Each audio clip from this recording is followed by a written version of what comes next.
Hey, brothers and sisters, it's Paul here. I have a dream, an explanation, and another dream to share with you.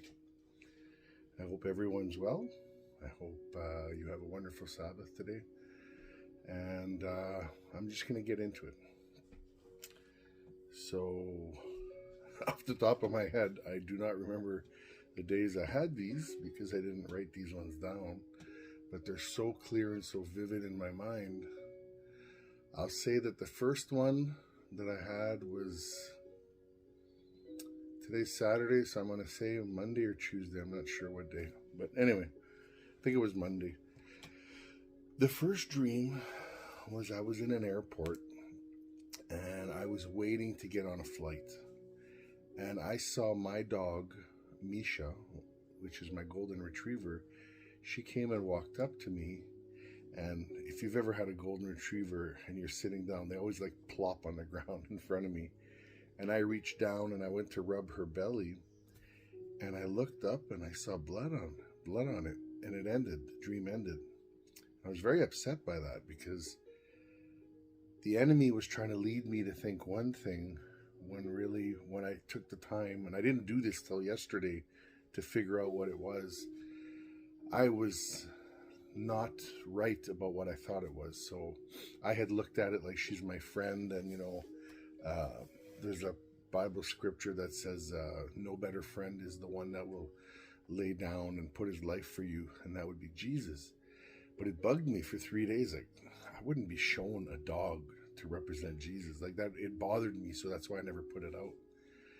So anyway, when I finally looked it up, it was a Proverbs 26:11 that says, a dog will always go back to its vomit, and anyone that goes back to their sins, they'll go back to their follies. So I'll put it up so you see the proper writing. But that dream was saying to us, we're all waiting right now to go somewhere.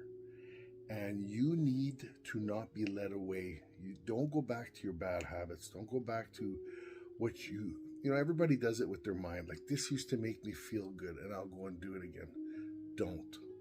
This is where we stand strong. So now for the second dream, I have to tell you a little background story. When I was a young boy, I lived on a dead-end street, and the last house on that street, there was a very, very rich man that lived there who drove by with just the most exotic, beautiful cars like Jaguars and Mercedes, and I think he had a few cars from overseas. But we used to joke that his property was like the promised land because he had guard dogs to keep anybody off the property.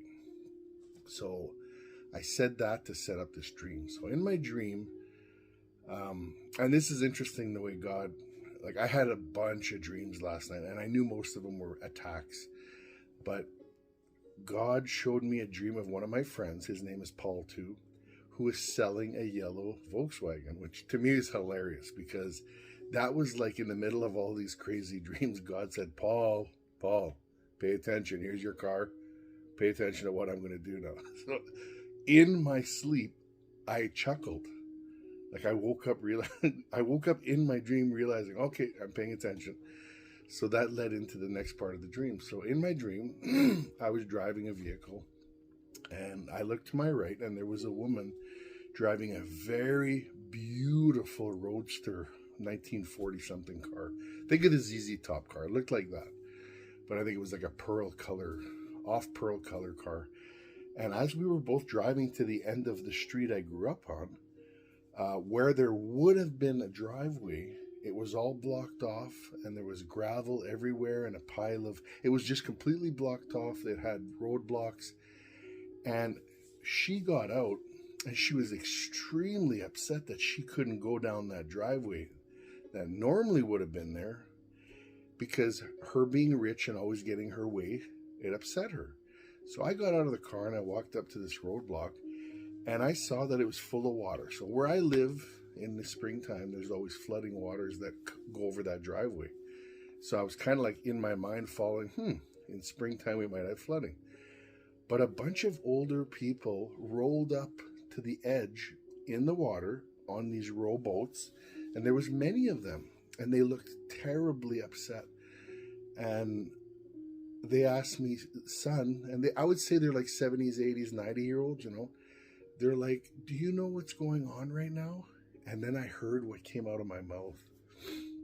It was beautiful. I heard myself say to them, in the beginning was the Word, and the Word was with God. And the Word became flesh and came down and lived a sinless life. And he died on the cross for all of us, for everything that we deserved to be crushed by and sent to hell. Jesus on the cross looked at his Father, took all the sins on his shoulders, and the Father crushed him on the cross.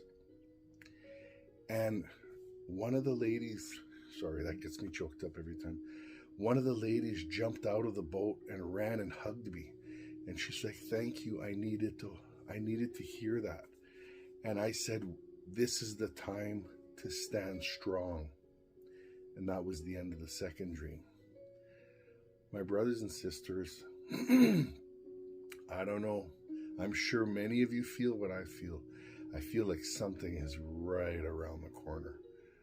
You know, and there's a lot of scriptures that say, look for springtime. You know, we don't know the time, the date, the year, but man, does it feel like something's around the corner. I hope this has given some encouragement. And I forgot to say that before I received both those dreams, I've been praying nonstop for God to tell me what to tell you guys. And that is the end message of both those dreams. Stand strong. Don't be distracted.